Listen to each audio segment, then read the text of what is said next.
안녕하세요. 저는 70을 넘긴 평범한 여자입니다. 늘 썰밤 사연을 듣기만 하다 처음으로 이렇게 사연을 보내게 됐는데요. 살면서 가장 큰 선택의 기로에 섰던 순간에 대한 이야기를 해보려고 해요. 제 목숨을 구하기 위해 친자식들을 버려야 하는 상황에 놓였던 적이 있거든요. 그리고 그 선택이 제 인생을 완전히 바꿔놨죠. 긴 이야기가 될 텐데 마지막에 깜짝 놀랄 반전이 있으니 끝까지 들어주시면 감사하겠습니다.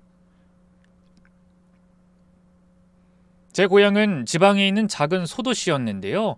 저는 그곳에서 같은 동양 출신이었던 남편과 결혼해 살림을 꾸렸어요. 그 시절엔 피임이란 개념도 희박했고 아이는 그냥 생기면 낳는 경우가 많았잖아요. 그래서 저희 부부 역시 3남 2녀, 무려 5명의 자식을 줄줄이 낳아 키웠죠. 평범한 월급쟁이였던 남편의 벌이만으로는 7식구 입에 풀칠하는 것도 빠듯해서요. 저 역시 어린 막내를 등에 업고 다니면서 남의 집 청소 일을 했는데요.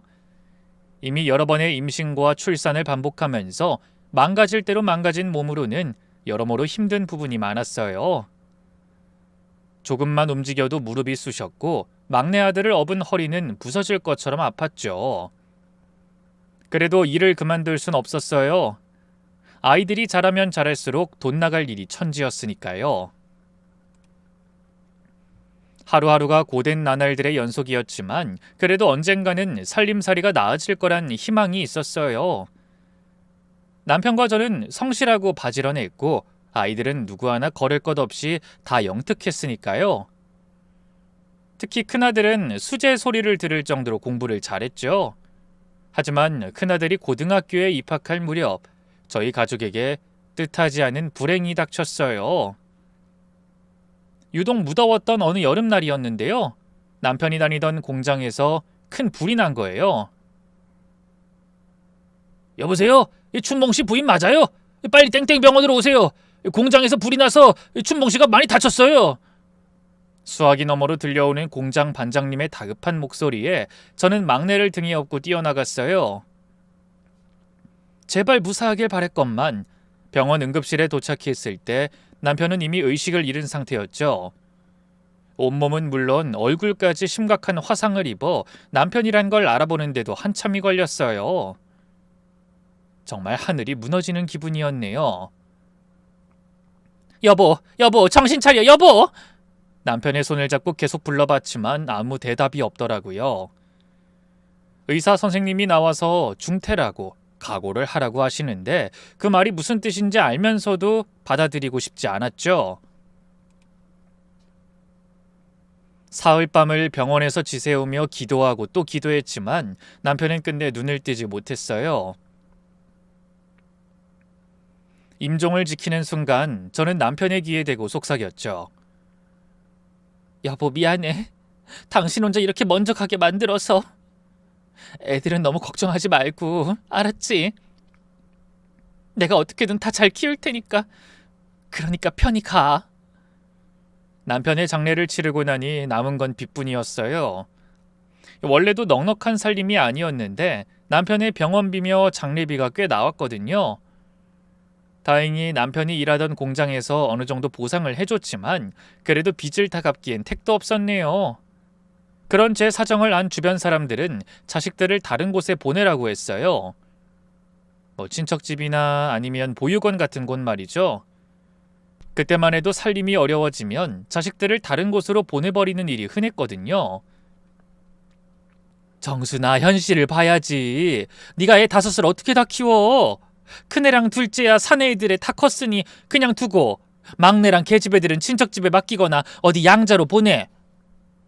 그런 말씀 마세요. 다 제 아이들인데 어딜 보내요? 제가 어떻게든 키울 거예요. 아이고, 네가 어떻게 키워? 청소일 하는 걸로 얼마나 번다고. 좋은 곳에 입양 보내는 게 애들을 위해서도 좋을 거야. 하지만 전 듣지 않았어요. 내가 10달 동안 뱃속에서 키우고 젖 먹여가며 기른 내 자식들인데 어떻게 남의 손에 맡기겠어요? 안 돼요. 절대 안 돼요. 죽어도 내 아이들은 내가 키울 거예요. 그날부터 저는 더욱 악착같이 일했어요. 새벽 4시에 일어나 시장에서 청소를 하고 오전에는 부잣집 가정부 일에, 오후에는 다른 집 청소를 했죠. 밤늦게 집에 돌아와서는 바느질 일까지 했어요. 하루에 채 서너 시간도 못 자는 나날들이었네요. 죽을 만큼 힘들었지만 그래도 제가 버틸 수 있었던 건 아이들 때문이었어요. 특히 큰아들 상철이는 고등학생이 되면서 더욱 의젓해졌는데요. 남편이 죽은 뒤 이제 자기가 집안의 기둥이 되어야 한다는 책임감을 느끼는 것 같았어요. 어머니, 이대로는 안 되겠어요. 저 그냥 대학 안 가고 취직할래요. 어느 날 큰아들이 그런 말을 하더라고요. 고등학교 1학년인데 벌써 그런 생각을 하다니 얼마나 마음이 아프던지요. 무슨 소리야, 상철아. 넌 공부해야 해. 의사가 되는 게 네 꿈이었잖아. 의사는 뭐 아무나 되나요.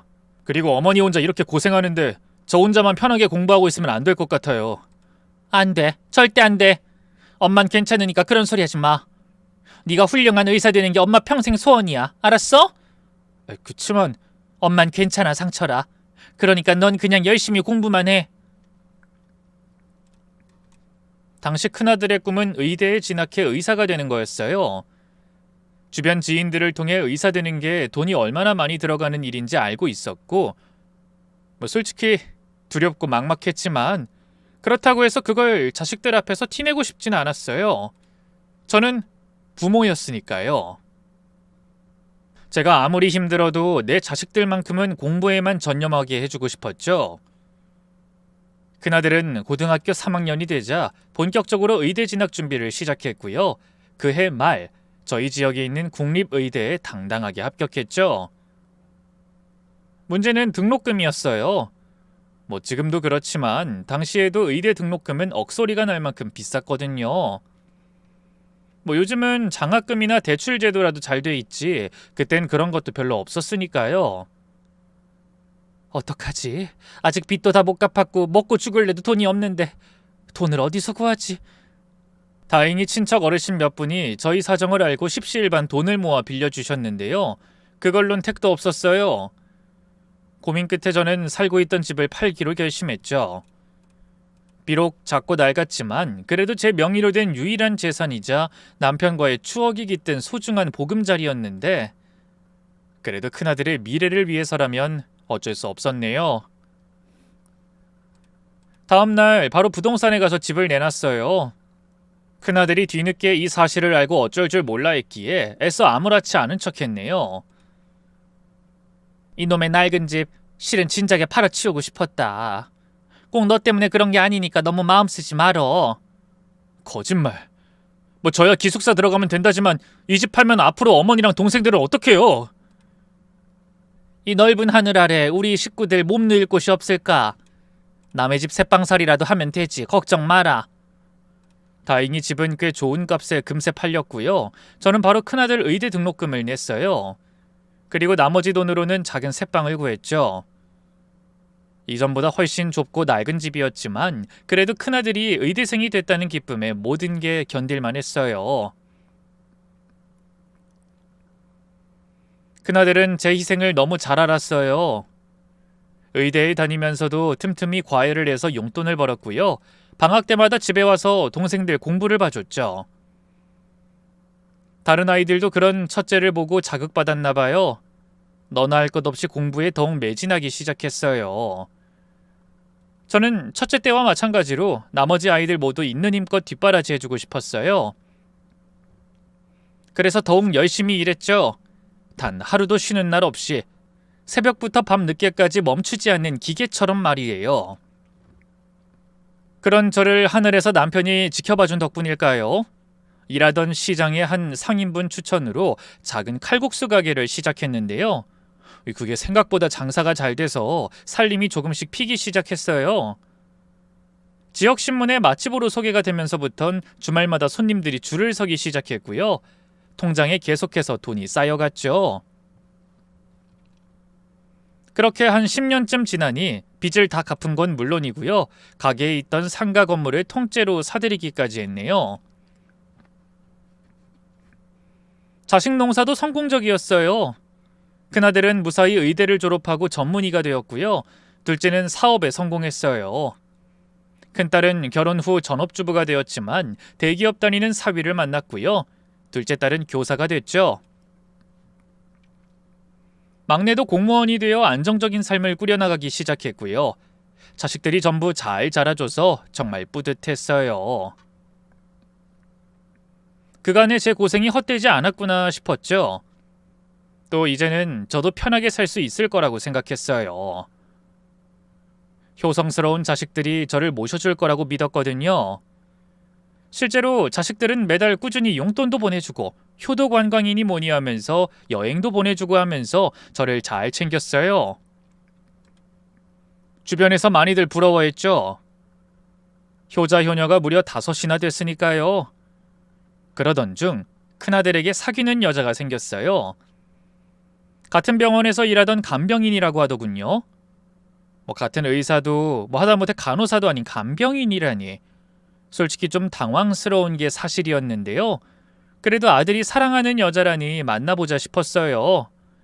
그런데 집에 한번 데려오라 하니 아들이 알겠다고 고개를 끄덕이면서 이상한 말을 덧붙이더군요. 근데 혜진이 보면 어머니가 좀 놀라실 수도 있을 것 같아요. 왜, 나이가 많니? 아니요, 그게 아니라 아무튼 이번 주말에 한번 데려올게요. 혜진이가 어떤 여자든 어머니는 마음이 넓으시니까 이해해 주실 거라고 생각해요. 큰아들이 무슨 말을 하려는 건지 궁금해 캐물었지만 아들은 자꾸만 만나면 얘기해 주겠다고 하더군요. 그렇게 약속한 주말이 왔어요. 정확히 약속 시간 10분 전에 초인종이 울리고 아들의 여자친구가 저희 집 현관 안으로 들어섰는데요. 키는 작았지만 얼굴이 참 선하게 생겼더라고요. 화장기 없는 맨얼굴인데도 어찌나 청순해 보이던지요. 어머님 안녕하세요. 이혜진이라고 합니다. 목소리도 조곤조곤하니 듣기 좋았어요. 인사를 받으며 자세히 보니 옷차림은 소박했지만 깨끗하고 잘 손질돼 있었죠. 어서 와요. 오느라 힘들었죠? 아니에요. 저기 이거 빈손으로 오기 뭐해서 케이크 좀 사왔어요. 어머님이 단 거 좋아하신다고 들어서요. 아들의 여자친구는 요즘 젊은 아가씨들 치고는 참 예의가 발랐어요. 어린 나이에 아픈 사람을 돌본다는 게 쉽지 않은 일일 텐데 본인 직업에 대한 나름의 사명감도 있더군요. 물론 화풀이하듯 막대하는 분들이 계시기도 하는데요. 다 아파서 그런 거잖아요. 원래 몸이 아프면 마음도 아픈 법이니까요. 나중에 다들 쾌차하시면 제 손 잡고 그동안 고마웠다고 울기도 하시고 막 용돈도 주시려고 하고 그래요. 아픈 사람들에겐 의사나 간호사도 필요하지만 저 같은 간병인도 꼭 필요한 존재잖아요. 그래서 저는 이 일에 나름 자부심이 있어요. 아직 젊은 아가씨가 참 대단하네요. 어머니, 혜진이가 저희 병원에서 제일 인기 많은 간병인이에요. 보호자들이 막 혜진이 쓰고 싶다고 번호 물어보고 장난 아니라니까요. 아유, 그 정도야? 부모님이 딸을 참 잘 키우셨네. 뿌듯하시겠어. 그 순간 갑자기 생글생글 웃던 아들 여자친구의 얼굴이 굳어졌어요. 큰아들과 서로 눈빛을 주고받더니 큰아들이 급히 끼어들더군요. 어머니, 제가 미리 말씀드렸어야 했는데 혜진인 부모님이 안 계세요. 어릴 때 일찍 돌아가셔서 쭉 고아원에서 자랐어요. 생각지도 못한 얘기에 당황스러웠어요. 어쩐지 아들이 계속 뭔가 할 말이 있는 것 같더라니만 진작 좀 언지를 줄 것이지 어떻게 표정 관리를 해야 할지 모르겠더군요. 그때 알았네요. 저도 어쩔 수 없는 아들 가진 엄마라는 걸. 큰아들이 힘들게 의사가 될 만큼 내신 좋은 집 아가씨와 결혼하길 바랬던 거예요. 그런 제 마음을 읽었는지 아들의 여자친구는 제 반응을 살피느라 불안한 표정을 짓고 있더라고요. 손을 꼭 쥐고 있는 게 얼마나 긴장하고 있는지 보였죠. 그러자 문득 그 얼굴 위로 처녀쩍 제 얼굴이 겹쳐졌어요. 사실 저도 친정이 그리 잘 살지 못해서요. 처음 시집 올 때 시어머니의 반대가 어마어마했거든요. 결혼하고도 저를 어찌나 눈에 가시처럼 여기든지 남몰래 울기도 참 많이 울었죠. 그때 제 눈치를 살피던 아들의 여자친구가 고개를 푹 숙이고 입을 열었어요. 죄송해요, 어머님. 제가 그런 출신이라. 그쪽이 왜 미안해해요? 사과할 일은 아니죠. 그치만 상철 씨에 비해서 제가 부족한 게 많은 사람인 건 사실이니까요. 저 사실 대학도 못 나왔고요. 모아둔 돈도 별로 없어요. 그게 뭐가 중요한가요? 사람이 착하면 되는 거지. 기죽은 아들의 여자친구가 안쓰러워 저도 모르게 그렇게 말했어요. 그러자 아들의 여자친구가 고개를 들더니 안도의 한숨을 내쉬더군요. 그리고 조심스럽게 입을 열었죠. 감사해요, 어머님. 저 사실 진짜 걱정 많았거든요. 어머님이 저 마음에 안 들어 하실까 봐. 근데 이렇게 좋은 말씀만 해주셔서 진짜 감사드려요. 감사는 무슨. 됐어요. 우리 상철이가 결혼까지 생각할 정도라면 다 이유가 있을 텐데. 네. 그리고 말씀 편하게 하세요, 어머님. 그래, 그럼 그럴까? 어쨌든 앞으로 한 식구가 될 테니 잘 지내보자꾸나. 이듬해 봄. 그렇게 아들의 여자친구는 저희 집 큰며느리가 되었고요. 시간은 화살처럼 빠르게 흘러 다른 자식들도 하나둘 제 짝을 찾아 본인들만의 가정을 꾸렸어요. 한동안은 빈둥지 증후군이라고 하나요? 자식들이 떠나고 혼자가 됐다는 생각에 괴로웠는데요. 그래도 버틸 수 있었던 건 큰며느리 덕분이었어요. 큰며느리는 다른 자식들과는 정말 달랐어요. 다른 자식들이나 사위, 며느리들은 바쁘다는 핑계로 안부 전화조차 뜸했는데요. 큰며느리만큼은 이틀에 한 번씩은 꼭 안부를 물어왔죠. 어머님, 오늘 컨디션은 어떠세요? 괜찮다. 넌 일 마치고 왔니? 네, 막 퇴근했어요. 어머님, 저녁은 드셨어요?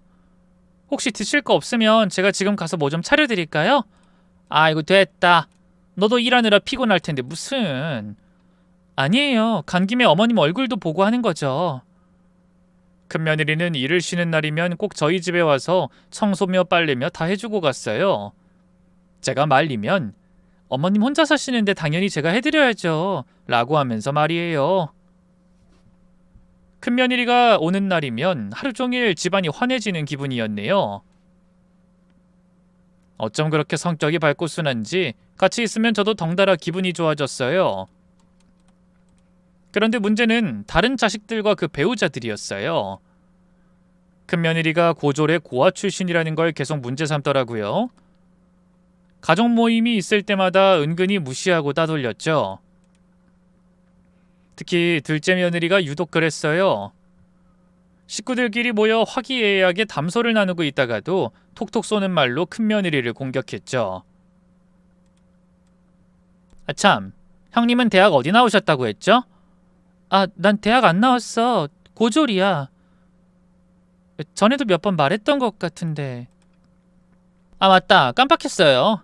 요즘 제가 정신이 없어요, 형님. 대학 나오면 뭐해요? 이렇게 건망증이 심한데. 그쵸? 둘째 며느리가 그런 식으로 비꼬면 다른 자식들은 나름 조언한답시고 말을 못했죠. 형수님, 요즘 검정고시 같은 것도 있잖아요. 늦었다고 생각 말고 지금이라도 대학 가지 그래요? 맞아. 아니면 방송통신대학도 있고 그것도 대학은 대학이니까. 솔직히 간병인 일로 언제까지 먹고 살 수 있겠어? 에이, 뭐가 걱정이야. 아주버님이 의사인데. 형님이 다른 건 몰라도 결혼 하나는 진짜 기가 막히게 잘했지. 그것도 능력이란 능력이야. 그럴 때마다 큰며느리는 그저 속없이 웃기만 했어요. 하지만 전 그런 자식들이 너무 미웠죠. 자식 농사 이 정도면 나름 성공적이다 자부하고 살았는데 정작 인성교육은 못 시켰구나 부끄럽기도 했고요. 그래서 대놓고 몇 번 큰며느리 역성을 들기도 했어요. 너네 지금 뭐 하는 거야? 요즘 세상에 대학 좀 못 나온 게 뭐 대수라고. 그렇게 치면 나도 대학은커녕 고등학교도 못 나왔는데 니들 눈엔 사람으로는 안 보이겠네? 엄마 무슨 말을 그렇게 해. 엄마 시대하고 요즘 시대하고 어디 같아? 다를 게 뭐가 있어? 학력이든 직업이든 그런 게 다 뭐가 중요해? 자기 밥벌이 잘하고 성실하면 됐지. 엄마는 왜 늘 그렇게 새언니 편만 들어? 엄마 친딸은 나거든? 다 같은 식구끼리 그런 걸 뭘 따지고 들어. 잘못한 놈이 혼나야지. 제가 큰딸을 야단치자 잠자코 있던 둘째 아들이 나섰어요. 어머니 그만하세요. 저희도 나름 형수님 위해서 한 말들인데요 뭘. 위해서? 위해서 그런다고? 그럼 뭐 네가 큰애 학비 대줄 거냐? 그건... 그러지도 못할 거면서 무슨 말로만 오지랖을 떨어? 그럼 자식들은 떫은 감이라도 씹은 듯한 얼굴로 입을 다물곤 했는데요. 제가 큰 며느리를 예뻐하는 건 편애가 아니었어요. 당장 다른 며느리들과 비교해봐도 그래요. 다들 입만 살았지 큰 며느리의 반의 반도 맡은 바 책임을 다 안 했어요. 명절에 음식 준비할 때도 큰 며느리만 새벽부터 나와서 일했지 다른 며느리들은 당일 늦게 와서 음식만 쏠랑 집어가기 바빴거든요. 며느리고 자식들이고 큰 며느리만 편애한다고 입을 삐죽일 때면 전 이렇게 말하곤 했어요. 편애? 편애가 아니라 그냥 집안 대소사 챙기는 만큼 나한테 마음 쏟는 만큼 인정해주는 거야.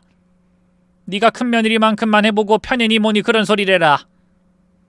그런 제 마음을 알아서인지 큰 며느리는 제게 더욱더 잘했어요. 제 생일 때는 미리 며칠 전부터 뭘 해드릴지 물어보고 정성껏 준비해왔죠. 다른 자식들은 그냥 케이크 하나 사다 주고 끝이었는데 큰 며느리는 제가 좋아하는 음식을 직접 만들어 오더라고요. 어머님 생신 축하드려요. 어머님 좋아하시는 미역국이랑 잡채 좀 해왔어요. 아이고 일하느라 힘들 텐데 이런 것까지 언제 했니? 그냥 빈손으로 와도 된다니까. 그래도 어머님 생신인데 어떻게 그래요? 어젯밤부터 조금씩 준비해서 별로 안 힘들었어요. 어머님은 그냥 맛있게 드셔주세요. 그렇게 착한 며느리인데 하늘도 참 무심하시죠? 큰 며느리는 아이가 좀처럼 생기지 않아 마음고생이 심했어요. 결혼한 지 3년이 지나도록 임신 소식이 없으니까 다른 자식들이 또 뭐라 하더라고요.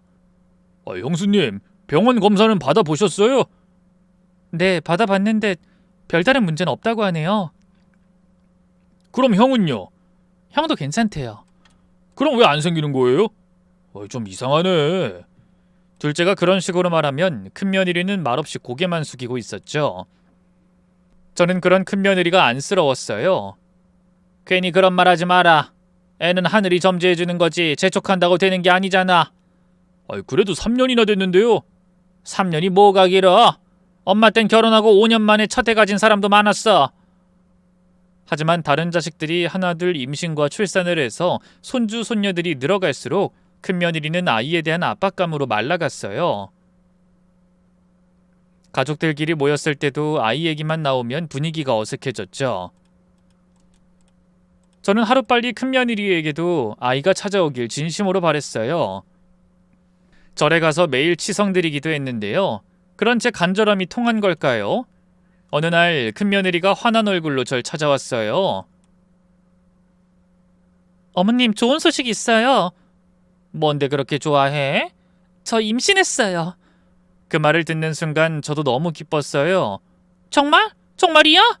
네, 병원에서 확인했어요. 아직 초기이긴 한데 확실하대요. 초음파 사진도 받았어요. 이거 보세요. 아이고 혜진아, 너도 드디어... 축하한다. 정말 축하해. 큰며느리의 임신 소식에 온 가족이 들떴어요. 특히 큰아들이 얼마나 좋아하던지 아주 입이 귀에 걸리겠더군요. 왜 아니겠어요. 드디어 자기도 아빠가 되는데. 저도 마찬가지였어요.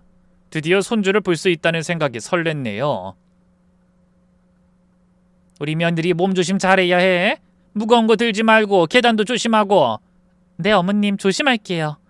그리고 뭐 먹고 싶은 거 있으면 언제든 말해. 내가 다 해줄 테니까. 감사해요 어머님. 며느린 임신 후 몸이 무거울 텐데도 여전히 저희 집을 자주 왕래했어요. 제가 혼자 사는 게 아무래도 걱정되는 모양이더군요.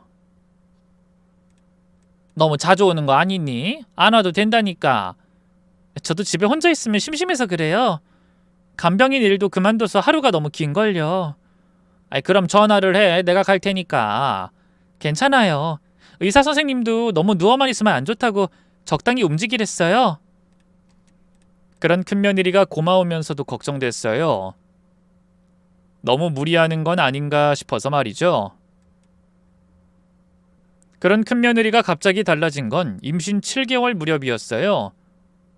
갑자기 연락도 없이 며칠 동안 안 보이더라고요. 평소에 이틀에 한 번씩은 꼭 안부 전화를 하던 아이가 일주일 넘게 소식이 없으니까 이상했어요. 전화를 해도 통 받질 않고요. 큰아들한테 물어봐도 요즘 몸이 무겁다고 어디 나가기 싫대요. 그냥 집에서 쉬고 있어요. 라고만 하더군요. 그때만 해도 꿈에도 몰랐어요. 큰며느리에게 무슨 일이 벌어졌는지 말이죠. 어느 날 밤 갑자기 큰아들에게서 전화가 왔어요. 어머니 큰일 났어요. 집사람이 갑자기 배가 아프다고 해서 응급실로 데려왔는데. 뭐? 지금 어느 병원이야? 땡땡 대학병원이요. 어머니도 빨리 오세요. 급히 병원으로 달려갔을 때 이미 큰며느리는 수술실 안으로 들어간 상태였어요. 저는 밖에서 대기하고 있던 큰아들을 붙잡고 물어봤죠. 어떻게 된 거야? 갑자기 무슨 일이니? 저도 모르겠어요. 집에서 갑자기 배가 아프다고 하면서 출혈이 시작됐어요. 그래서 급히 병원으로 온 건데. 무슨 일 있었어? 넘어지기라도 했어? 아니요, 그냥 갑자기요. 큰아들의 대답이 어딘가 어색했지만 그땐 큰며느리 걱정에 그런 걸 신경 쓸 겨를이 없었어요. 몇 시간 후 수술실 문이 열리고 의사 선생님이 나오셨어요. 보호자분 계시죠? 네, 여기 있습니다. 저희 며느리 괜찮나요? 선생님? 네, 다행히 산모분은 무사합니다. 하지만 안타깝게도 아기는 못 살렸습니다. 그리고 산모분은 생명엔 지장이 없지만 출혈이 심해서 당분간은 조심하셔야 합니다. 그 말에 뒤통수를 한 대 얻어맞은 것처럼 정신이 멍해졌어요. 큰아들 역시 충격이 컸는지 벽에 머리를 박으며 오열하더군요. 내 잘못이에요. 다 내 잘못이야. 상철아, 네 잘못이 뭐가 있어? 이런 일은 그 누구의 잘못도 아니야. 아니에요. 내가... 큰아들이 뭔가 더 말하려다가 입을 다물더군요. 그때는 그냥 아이를 잃은 충격 때문인 줄 알았어요. 병실로 옮겨진 큰며느리는 마취에서 깨어나자마자 제일 먼저 저를 찾았어요. 어머님, 응, 여기 있어. 괜찮아? 제 아기는... 미안하다. 그 말을 듣고 큰며느리는 소리 없이 눈물만 흘렸어요. 어머님, 죄송해요. 제가 바보같이 우리 아기 못 지켜서. 무슨 소리야? 네가 왜 미안해? 네 잘못 아니잖아. 의사 선생님도 원인 모를 유산이라고 했다며. 상철이가 그러던데. 그이가 그렇게 말했어요? 그래. 왜? 아니니? 뭔가 짐작가는 이유가 있어? 아니요, 아니에요. 큰며느리는 말끝을 흐리며 그저 고개를 저었어요. 시간이 지나면서 큰며느리는 겉으론 회복된 것처럼 보였지만 예전처럼 밝지는 못했어요. 웃을 때도 어딘가 서글픈 기운이 감돌았죠. 가끔 혼자 있을 때 멍하니 있거나 갑자기 눈물을 글썽이기도 했네요.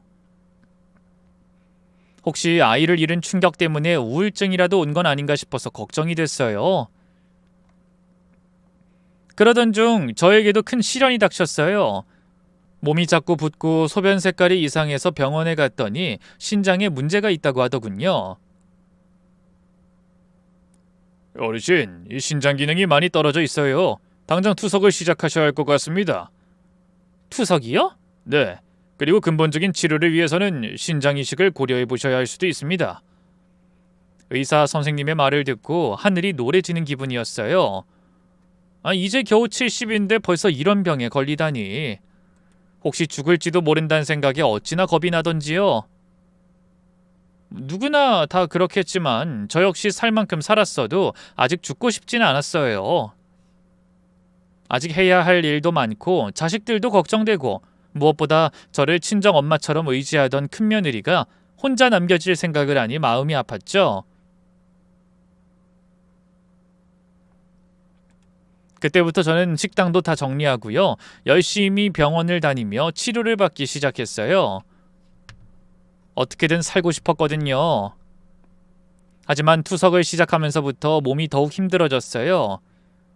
일주일에 3번씩 병원에 가야 하는데 한 번 갔다 오면 온몸의 기운이 빠져서 하루 종일 누워 있어야 했어요. 손가락 하나 꼼짝도 할 수 없었죠. 그런 저를 챙겨준 건 역시나 큰 며느리뿐이었어요. 본인도 유산의 후유증 때문에 아직 힘들 텐데 투석하는 날이면 꼭 병원까지 데려다 주고요. 끝날 때까지 기다렸다가 함께 집으로 왔죠. 어머님, 빨리 쾌차하셔야죠. 그래, 그래야지. 너무 걱정 말거라. 하지만 시간이 흐를수록 제 상태는 나날이 나빠져 갔어요. 의사 선생님은 계속해서 신장 이식을 권했죠. 어르신, 이대로 계속 투석만 받으시면 몸이 점점 더 약해집니다. 가족 중에 신장을 기증해 줄 분이 계시면 이식을 고려해 보세요. 가족이요? 네, 보통은 자녀분들이 많이들 해주세요. 조직 적합성 검사를 통과해야 하는데 보통 가족들끼리 적합 판정이 될 가능성이 높거든요. 집에 돌아와서 고민에 고민을 거듭했어요. 어떻게 자식들에게 그런 부탁을 하겠어요.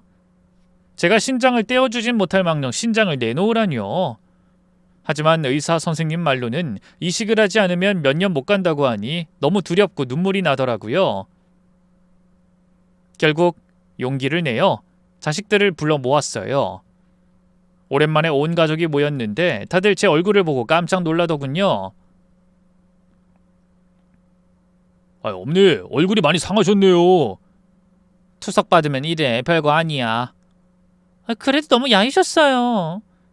한참 이런저런 얘기를 나누다가 저는 떨리는 마음으로 입을 열었어요. 얘들아, 사실 엄마가 오늘 너희들 부른 건 다른 게 아니라. 네, 어머니, 뭔데요?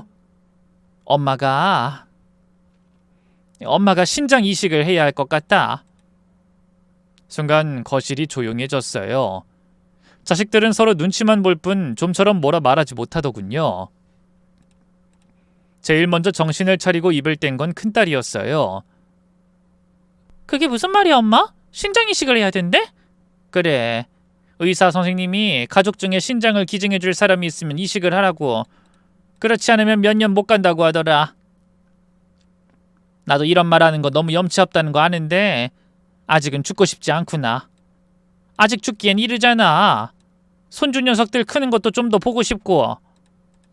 중언부언 제가 더 살고 싶은 이유, 살아야만 하는 이유를 찾아 얘기하는데 스스로도 어찌나 구차하던지요. 수치심에 절로 눈시울이 붉어졌죠. 그런데 바로 그때 잠자코 있던 큰아들이 입을 열었어요.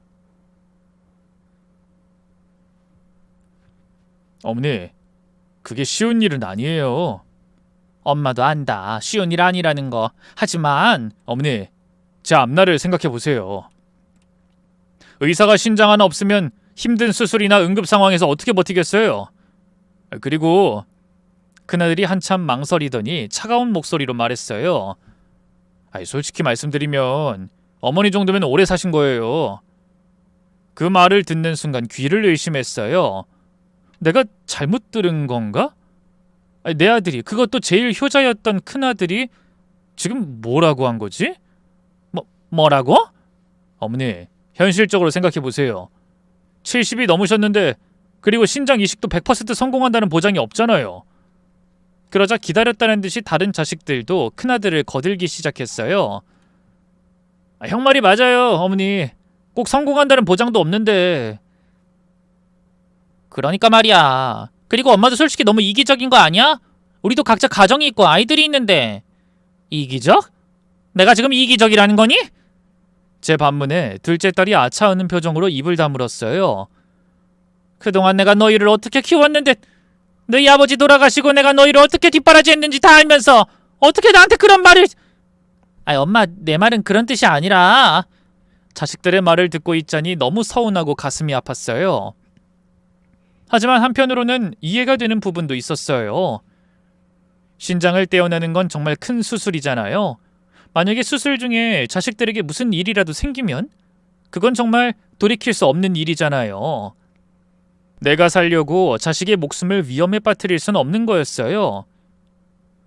여전히 큰아들의 어머니 정도면 오래 사신 거예요 라는 말이, 둘째 딸의 이기적이라는 말이 가슴에 비수처럼 꽂혔지만 곧 마음을 다잡았어요.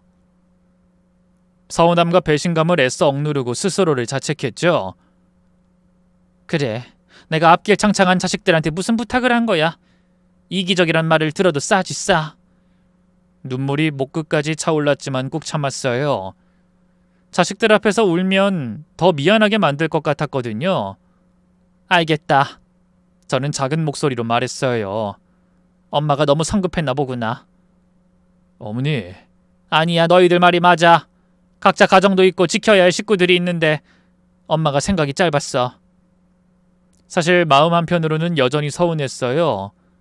그동안 자식들을 위해 어떻게 살아왔는데, 집까지 팔아가면서 뒷바라지 했는데. 하지만 그런 마음을 드러낼 순 없었죠. 자식들도 나름 고민하다 거절했을 테고 쉽지 않은 결정이었을 테니까요. 무엇보다 제가 자식들을 그렇게 키웠잖아요. 각자의 가정을 먼저 생각하라고, 책임감 있게 살라고. 지금 자식들이 하는 말도 결국 제가 가르친 대로 하는 거였어요. 그나마 막내가 죄책감이 들었는지 조심스럽게 입을 열었어요. 엄마, 일단 적합성 검사라도 받아볼까? 아니야, 됐다. 엄마가 무리한 부탁한 거야. 너희들 말이 맞아. 저는 애써 밝게 웃으며 말했어요. 투석 열심히 받으면 되지 뭐. 의사 선생님이 그러는데 요즘은 투석 기술이 많이 좋아졌다고 하더라. 물론 거짓말이었어요. 의사 선생님은 투석만으로는 한계가 있다고 분명히 말씀하셨거든요. 하지만 자식들 앞에서는 괜찮은 척해야 했어요. 그러자 큰아들이 다시 입을 열었죠. 그래요, 너무 서운해 마세요. 다른 장기 기증자가 나타날 수도 있는 거니까. 일단은 투석 받으시면서 기다려보자고요. 자식들은 애써 제 시선을 피한 채 다들 눈을 내리깔았어요.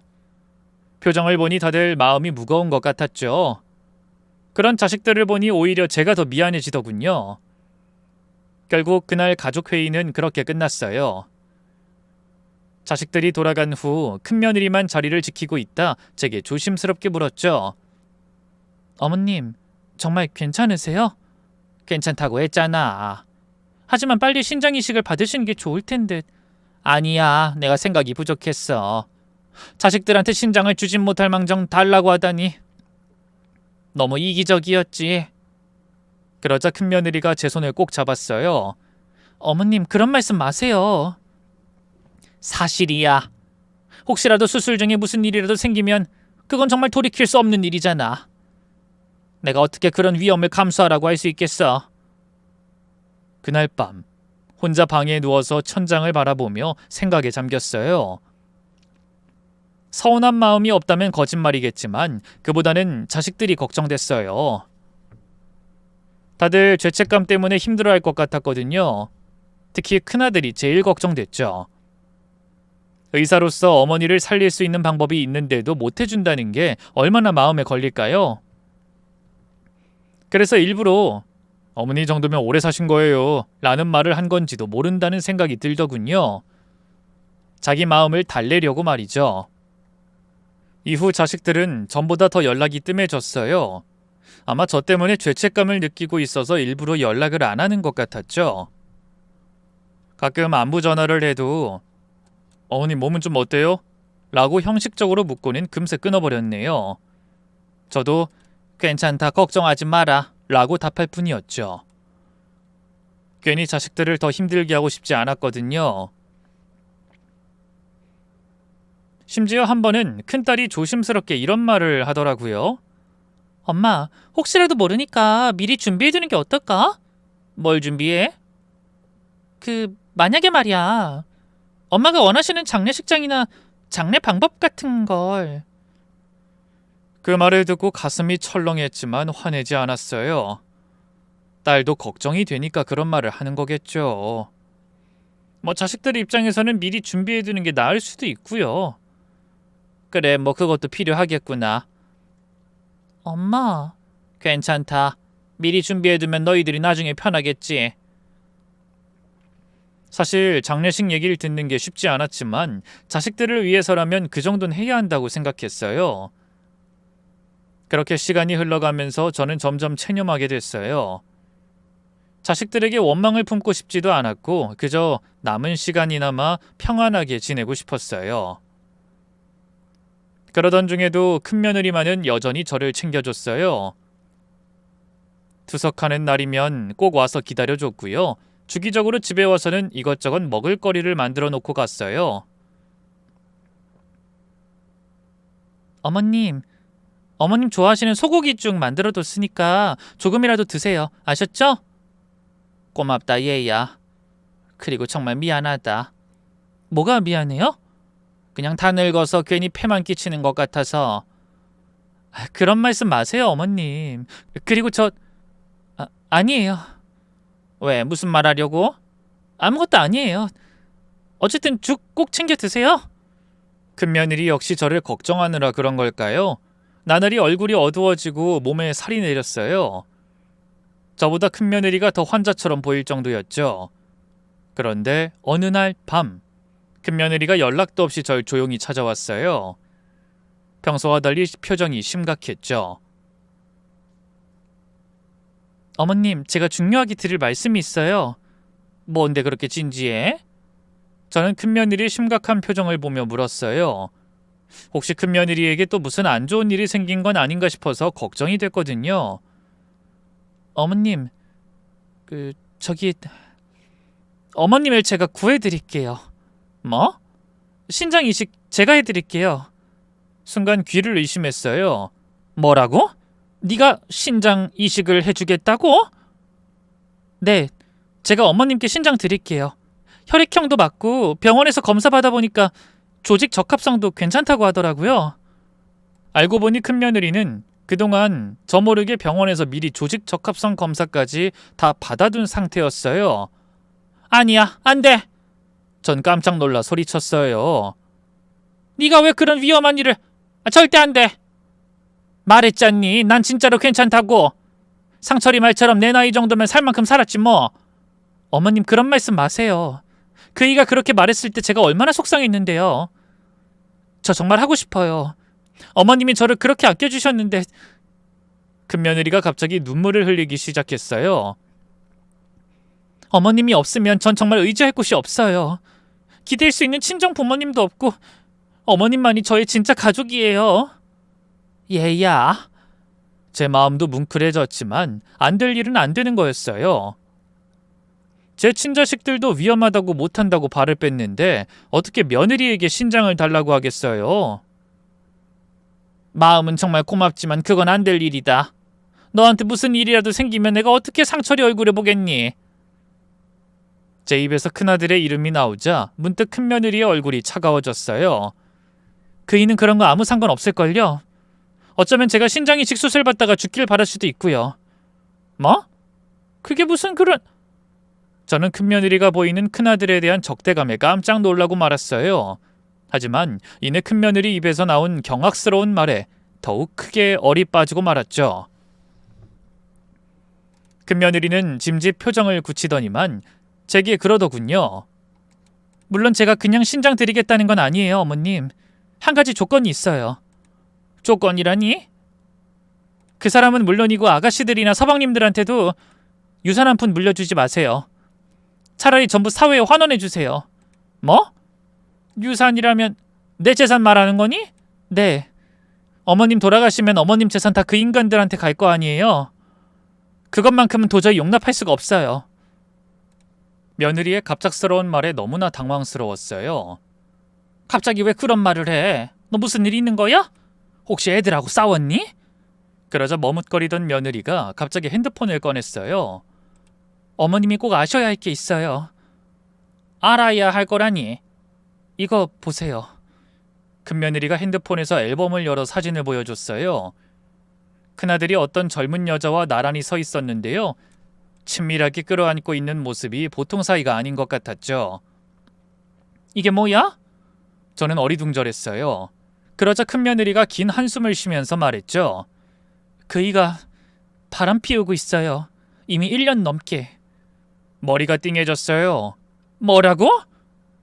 이 여자는 병원장 딸이에요. 그이가 승진하려면 이 여자 도움이 필요하다면서 외도를 저한테 들키고 아주 당당했죠. 전 병원 하나 차려주지 못할 거 아니냐면서 의사 사모하고 싶으면 계속 참고 살라대요. 아님 이혼하라고요. 믿을 수가 없었어요. 물론 큰아들이 냉한 성정이 있는 건 사실이었지만 그래도 큰며느리한테만큼은 참 잘하고 있다고 생각했는데 설마 바람을 피울 줄은 꿈에도 몰랐죠. 하지만 경악스러운 일은 거기서 끝이 아니었어요. 제가 아이를 유산한 것도 사실은 그 이가 밀어서예요. 뭐? 그게 정말이야? 네. 그날 외도 사실 알고 따지다가 그 사람이 화나서 절 밀쳤거든요. 그래서 계단에서 제가 굴러 떨어지면서 우리 아기도... 큰며느리의 목소리가 가늘게 떨렸어요. 그 끔찍한 진실 앞에서 저는 입을 틀어막을 수밖에 없었죠. 맙소사, 그게 정말이니? 네. 못 믿으시겠다면 그 이랑 나눈 문자랑 통화 녹음도 다 보여드릴 수 있어요. 그 사람도 나중엔 인정하고 잘못을 빌었거든요. 물론 어머님이나 다른 사람들한테는 절대 비밀로 해달라고 했지만. 며느리는 아들과 나눈 문자를 보여줬어요. 확실히 아들은 자기 입으로 큰며느리를 밀었다는 걸 시인했고요. 다신 안 그러겠다고 각서까지 썼더군요. 저는 혼란스러운 마음을 한참 다스리다 간신히 입을 열었어요. 그래, 그런 일이 있었구나. 진작에 나한테 말을 하지. 어머님한테 어떻게 말을 해요? 어머님 아들 때문에 손주가 유산됐다고. 그래도 너 혼자 끙끙 앓느라 얼마나 힘들었어. 그래서 요즘 그렇게 얼굴이 어두웠구나. 근데 다른 애들은 왜? 유산은 큰애한테만 안 물려주면 되는 거 아니니? 그러자 며느리가 파르르 떨며 대답했어요. 그야 다른 식구들도 그 사람이 바람피는 거 다 알면서 눈 감아주고 있었으니까요. 뭐라고? 심지어 그 상간녀랑 여행도 같이 다녔대요. 빨리 고아의 고졸인 저를 버리고 병원장 딸을 새 와이프로 들이라면서 낄낄대고 종용하고 저랑 어머님만 바보처럼 아무것도 모르고 있었던 거예요. 자식들이 전부 한통속이 돼 큰아들의 외도를 눈 감아주고 있었다니 도무지 믿을 수가 없더군요. 하지만 이번에도 며느린 다른 자식들과 나눈 문자 메시지를 보여주면서 자기 말이 거짓이 아니라는 걸 증명했어요. 너 같은 고아녀는 빨리 오빠랑 헤어져야 한다는 둥, 네가 뭔데 우리 오빠 앞길을 막냐는 둥, 또 유산하고 싶냐는 둥, 다들 큰며느리에게 차마 입에 담을 수 없는 폭언과 조롱을 하고 있더군요. 평소 제 앞에서 그러던 것과는 비교가 안 될 만큼 수위가 높았죠. 저는 충격에 덜덜 떨다 황급히 큰며느리 앞에 무릎을 꿇었어요. 미안하다 혜진아. 내가 자식놈들을 다 잘못 키웠어. 어떻게 너한테 이렇게 심한 모욕을... 어머님, 이러지 마세요. 어머님이 무슨 잘못이 있어요. 이렇게 사과하지 마시고 제 부탁 꼭 들어주겠다고 약속해주세요. 그럼 제가 신장 이식해드릴게요. 큰며느리의 말에 저는 순간 멈칫했어요. 아무리 막대먹은 놈들이라 해도 제 자식들인지라 일단은 대화로 풀어보고 싶은 마음이 있기도 했고요. 큰며느리의 신장을 정말 받아도 되는 건지 확신이 서지 않았거든요. 그런 제 망설임을 읽었는지 큰며느리가 이번에 또 다른 파일을 보여줬어요. 이것도 들어보세요, 어머님. 저번에 다 같이 저희 집 놀러와서 술 먹었을 때 제가 몰래 녹음한 거예요. 파일을 재생하자 자식들의 익숙한 목소리가 들렸어요. 야, 아무리 그래도 자식들한테 신장을 떼어달라는 건 너무한 거 아니냐? 우리 어머니 그렇게 우리들 위하는 척하더니 결국 자기 목숨이 제일 중요하다 이거잖아. 내 말이 그거야. 괜히 죄책감이나 자극하고. 이런 말 해도 되나? 난 솔직히 엄마 빨리 죽었으면 좋겠어. 큰아들과 둘째 아들 그리고 작은 딸의 목소리였어요. 맞아. 이렇게 오래 끌면 병원비로 엄마 재산 다 날아가잖아. 큰딸 목소리도 들렸고요. 중간중간 맞다면서 추임새를 넣는 막내와 사위들, 며느리들의 목소리도 들렸죠. 설마 큰형수가 신장 주는 건 아니겠지? 엄마랑 사이가 각별했잖아.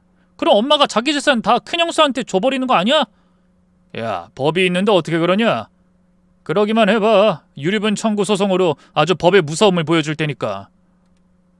그 녹음을 듣고 정말 기절할 뻔했어요. 내 자식들이, 사위와 며느리들이 뒤에서 빨리 제가 죽기만을 바라고 있었다니요. 온몸에 소름이 끼치다 못해 구역질이 올라오더군요. 어머님 이제 아시겠죠? 저도 이 녹음 파일까진 들려드리고 싶지 않았는데 어머님이 계속 망설이셔서 들려드리는 거예요. 그 인간들은 어머님의 자식이 아니에요. 그냥 어머님의 재산만 노리는 거머리들이라고요. 큰며느리의 목소리에 분노가 섞여 있었어요. 어머님이 그동안 자식들 위해서 얼마나 힘들게 사셨는데, 집까지 팔아가면서 뒷바라지 했는데, 이제 와서 어머님이 빨리 죽기만 바라다니 이것들이 인간인가요? 열변을 토하는 큰며느리 앞에서 저는 한동안 아무 말도 할 수 없었어요. 충격이 너무 커서 정신이 멍해졌거든요. 그동안 자식들이 죄책감 때문에 연락을 못하는 줄 알았는데 알고 보니 제가 빨리 죽길 바라고 있었던 거잖아요. 그런 저를 보던 큰며느리가 깊은 한숨을 쉬면서 제 어깨에 손을 올렸어요. 어머님, 제 제안 어떠세요? 전 정말 어머님을 살리고 싶어요. 그리고 저를 모욕한 그 인간하고 형제들에겐 한 푼도 주고 싶지 않고요. 정말 크나큰 선택의 기로였어요. 부모의 자식을 향한 애정이 그렇게 단칼에 쉽게 끊어지는 건 아니었으니까요. 하지만 뒤에서 빨리 제가 죽기만을 바라고 있던 자식들을 생각하면 배신감에 이가 갈렸죠. 결국 저는 조용히 고개를 끄덕였어요. 그래, 좋다. 내 전재산 사회에 다 환원하는 걸로 아마. 그 배은망덕한 년놈들에겐 한 푼도 주지 않겠어. 하지만 신장 이식은 괜찮다. 너한테 무슨 일이라도 생기면 어머님, 저는 괜찮아요. 오히려 이렇게라도 어머님께 보답할 수 있어서 기뻐요. 아니다. 넌 이미 충분히 나한테 며느리로 된 도리를 다 했어. 아니요. 말씀드렸잖아요. 어머님은 제게 친정엄마나 다름없다고. 전 어떻게든 어머님 살리고 싶어요. 자식들에게 그토록 듣고 싶던 말을 큰며느리가 해주더군요. 저도 모르게 두 눈에서 뜨거운 눈물이 흘러내렸어요. 그러자 큰며느리가 절 끌어안고 같이 오열했죠. 어머님, 저흰 괜찮을 거예요. 신장 이식도 성공적으로 끝날 거고 전 그 인간하고 깨끗하게 갈라설 거예요. 어차피 애도 없겠다 진작에 이혼할 생각하고 있었으니까요. 그치만 그 인간하고 갈라선다고 해도 여전히 어머님은 제게 어머님이세요. 다음날 바로 변호사를 찾아가 유언장을 썼어요. 모든 재산을 사회복지단체에 기부한다는 내용으로 말이죠. 혹시 모를 유류분 청구 소송을 대비해 제 재산을 사회단체를 통해 세탁하는 꼼수 아닌 꼼수 장치도 마련해뒀네요. 그리고 큰며느리와 함께 병원에 가서 이식수술 준비를 시작했어요. 제가 큰며느리로부터 신장을 받는다는 건 큰아들에게도 다른 자식들에게도 전부 비밀로 했죠. 다행히 수술은 성공적으로 끝났고요. 저는 큰며느리와 함께 건강하게 퇴원할 수 있었는데요. 퇴원 후 큰며느리가 뜻밖의 사실을 또 고백하더군요. 어머님, 다들 어머님 재산에 그렇게 목을 매던 이유가 있어요. 어머님이 마음 약해지실까봐 말씀 안 드렸던 건데. 알고 보니 큰아들은 의료사고로 큰 빚을 지고 있었어요. 작년에 수술 중 사고를 내서 환자를 죽이는 바람에 그 환자 가족들이 거액의 손해배상 청구 소송을 걸었다더군요. 전적으로 아들의 잘못이라 병원에서도 발을 뺐다 하대요. 지금 의사 면허가 취소될 수도 있는 상태거든요. 그걸 알면 그 상간녀 집에서도 결혼 반대할 게 뻔하니까 어떻게든 유가족하고 돈으로 협의해서 해결해보려고 끙끙대고 있어요. 둘째 아들 역시 돈이 궁하긴 마찬가지였어요. 굴리고 있던 사업이 침체 중인데다 도박에까지 손을 대는 바람에 갚아야 할 빚만 3억이 넘는다 하더군요. 그리고 큰딸과 작은딸은 나란히 유흥업소 남자들에게 홀딱 빠져 수천만 원의 빚을 지은 상태였고요. 막내 역시 공무원 신분으로 미성년자와 바람을 피우는 바람에 거액의 합의금이 필요한 상황이었죠. 그냥 멀쩡한 이유로 빚을 진 거면 진작에 저한테 다 말하고 도와달라 했을 텐데 저마다 구린 짓을 해서 돈이 궁해지니 저한테 말은 못하고 그저 빨리 제가 죽기만을 바랬던 거예요. 큰며느리의 말을 듣고 있자니 어찌나 기가 막히던지요. 내가 아주 자식 농사를 제대로 망쳤구나. 돌아가신 너희 시아버지도 나도 나름 법 없이도 살던 사람들인데 어쩌다 내 속에서 그런 것들이 나왔는지. 어머님 탓이 아니에요. 그러니까 더는 신경 쓰지 마세요. 혹시나 그 인간들이 와서 울고불고 애원해도 절대 흔들리지 마시고요. 아니나 다를까 몇 달 뒤 제가 신장 이식 수술을 받고 퇴원했다는 걸 안 자식들이 뒤늦게 몰려왔어요. 이미 변호사를 통해 제가 전 재산을 사회에 환원하기로 했다는 사실도 다 알고 있더군요. 일부러 현관문을 굳게 닫아 걸고 있었는데요. 아주 문이 부서져라 저를 찾더군요. 어머니 문 열어주세요! 큰아들의 다급한 목소리가 들렸어요. 큰며느리가 문을 열어주자 자식들이 우르르 몰려들어왔죠. 모두 초췌한 몰골이었어요. 아니 당신이 여기 왜 있어? 친구네 집에 가 있는다더니. 당신이 알 바 아니잖아. 내가 보낸 이혼 서류는 잘 확인했지? 지금 이혼 얘기 꺼낼 때가 아니야. 당신도 알고 있었어? 어머니가 전 재산 사회에 기부하기로 한 거? 큰아들의 물음에 큰며느리가 코웃음을 쳤어요. 당연히 알고 있었지. 내가 부탁드린 일인데. 뭐? 당신이 부탁드렸다고? 그래. 그 조건으로 내가 어머님한테 신장이식해준 거야. 아니 대체 왜?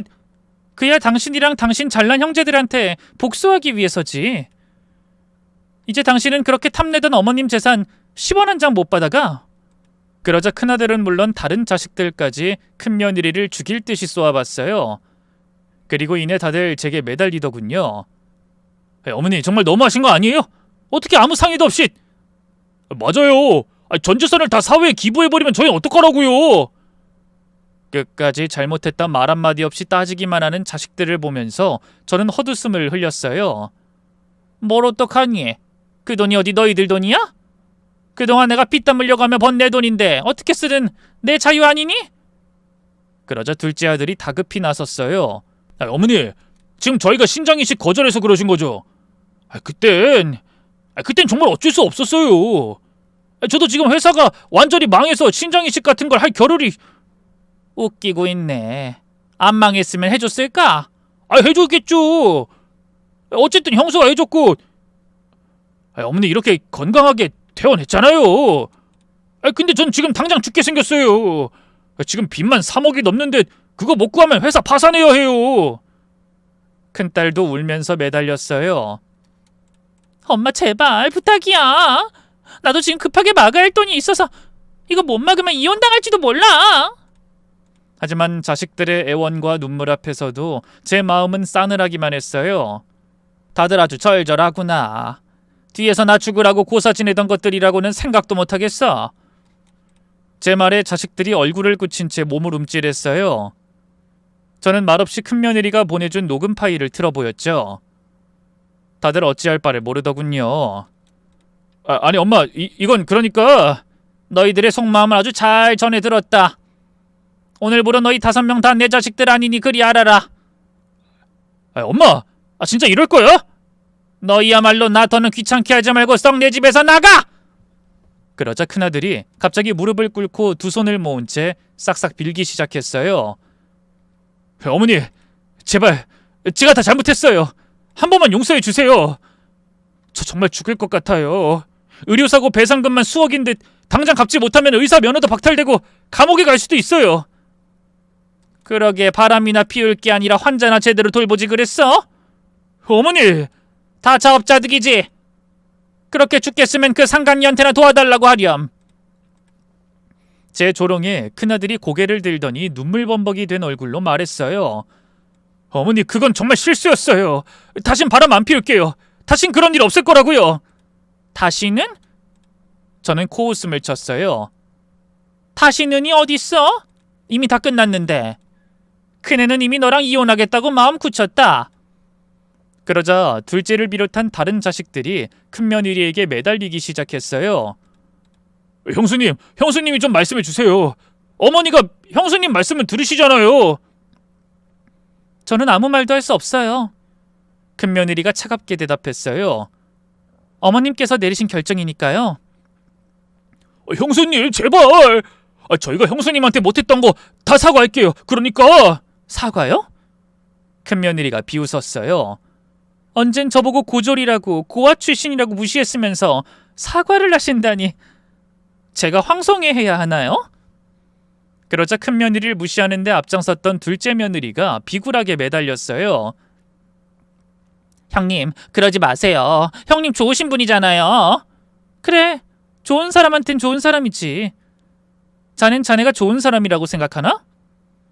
그 말에 둘째 며느리는 아무 말도 못했어요. 그 뒤로도 자식들은 1시간 넘게 울고불고 매달렸어요.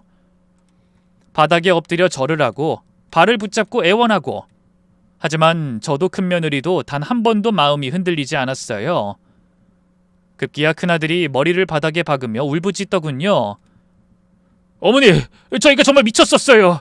어떻게 어머니 정도면 오래 살았다는 등 그런 말을 할 수 있었는지. 정말 죽어도 싸요, 저 같은 놈은. 죽어도 싸다고? 그럼 죽든가. 제 싸늘한 말에 자식들이 모두 고개를 들었어요. 어머니, 내가 죽길 바랬던 너희들이 이제 와서 뭘 바라는데? 그러자 큰며느리가 조용히 말했어요. 그만 돌아가세요. 어머님 피곤해하세요. 형수님, 제발! 큰며느리는 끝까지 매달리는 자식들을 모두 밖으로 내몰았어요. 그리고 문을 굳게 걸어 잠그고 다신 밖을 내다보지 않았죠. 잠시 후 큰며느리가 다가와 제 어깨를 감싸며 위로하더군요. 어머님, 너무 마음 아파하지 마세요. 마음 아프긴 뭐가 아파. 짐승만도 못한 것들. 진작에 끊어냈어야 하는 건데. 어머님, 꼭 피가 이어져야만 진짜 자식은 아닌 것 같구나. 너야말로 진짜 내 딸이나 다름없지. 그 말에 며느리의 눈시울이 붉어졌어요. 그 뒤로 제 자식들은 모두 뿌린 대로 거두는 삶을 살게 됐죠. 큰아들은 결국 의료사고 배상금을 못 갚아서 의사 면허가 정지됐고요. 그 바람에 병원장 딸과의 관계도 끝이 났죠. 병원장이 "너는 우리 딸과 만나지 말라" 라고 했다나요? 뭐 지금은 공사판에서 막노동하면서 근근히 살고 있다 하대요. 둘째는 파산 신청을 했어요. 수억 원의 빚을 못 갚아서 회사도 집도 다 날렸죠. 허구한 날 술만 퍼먹느라 둘째 며느리도 못 참고 친정으로 가버렸다더군요. 아마 조만간에 이혼하지 않을까 싶어요. 큰딸도 바람을 피운 게 걸려서 결국 이혼당했어요. 집도 절도 없는 신세가 돼 아이들과 함께 쪽방에서 살고 있다고 하더라고요. 생활고에 시달리다 못해 마트에서 아르바이트를 시작했다는 소식도 들렸어요. 둘째 딸 역시 마찬가지 신세가 됐고요. 지금은 원룸에서 혼자 살면서 학원 강사로 일하고 있다고 해요. 막내 역시 고시원에 살면서 편의점 야간 아르바이트를 한다고 하더군요. 자식들의 근황을 들을 때마다 큰며느리는 제가 마음이 약해질까봐 걱정했지만 저는 전혀 흔들리지 않았어요. 아무래도 이 큰며느리가 제 옆에서 진짜 친자식처럼 잘해주고 있기 때문이겠죠? 저희는 지금 함께 살고 있는데요. 몇 년 전에 며느리를 정식으로 양녀로 입양했어요. 전며느리 신분이기 때문에 법적으로 아무 문제 없었거든요. 그날 입양 신고를 마치고 나와 큰며느리가 말했어요. 어머님, 정말 감사해요. 이제 진짜 가족이 됐네요. 진작에 가족이었지 뭐. 서류상으로 확인한 것뿐이야. 어머님, 저한테 이제 진짜로 엄마가 생기다니 꿈만 같아요. 나야말로 너 같은 딸이 생겨서 얼마나 좋은지 모르겠다. 지금도 가끔 옛날 자식들이 연락을 시도하지만 저는 번호를 바꿔서 받지 않아요. 진짜 자식은 피가 아니라 마음으로 이어져야 한다는 걸 이제야 깨달았거든요. 큰며느리와 함께하는 지금이 제 인생에서 가장 행복한 시간이랍니다. 긴 얘기 들어주셔서 고맙습니다. 모두 건강하세요.